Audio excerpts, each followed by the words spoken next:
Hola, soy Alex. Y yo, Sergi, y os enseñaremos cómo hacer crepes. Se pueden hacer de dos maneras, dulces o salados. Ingredientes: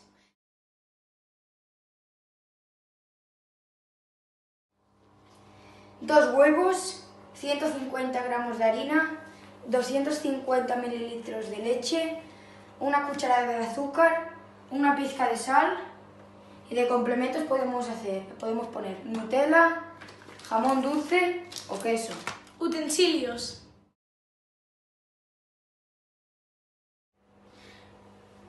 una sartén, una batidora, una espátula, una cuchara, un cucharón y un cuenco.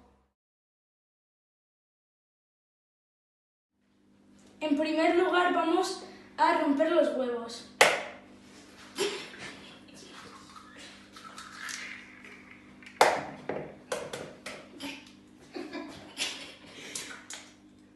A continuación pondremos todos los ingredientes restantes.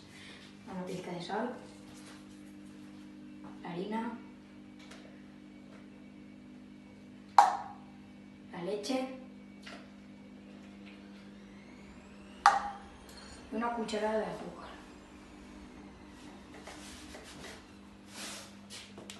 Ahora vamos a batir todos los ingredientes con la ayuda de la batidora.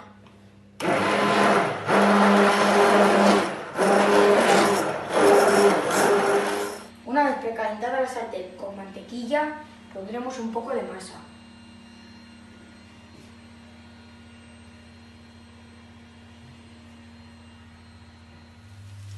Cuando empiecen a haber burbujas, giramos el crepe.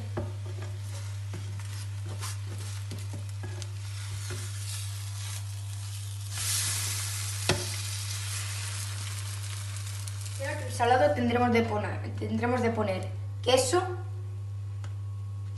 y una rebanada de jamón dulce.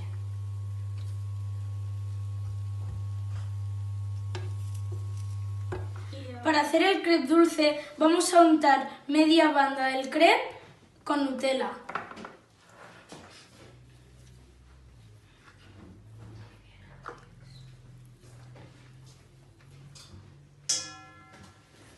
Espero que os haya gustado mucho nuestra presentación de cómo hacer unos crepes. ¡Hasta la próxima!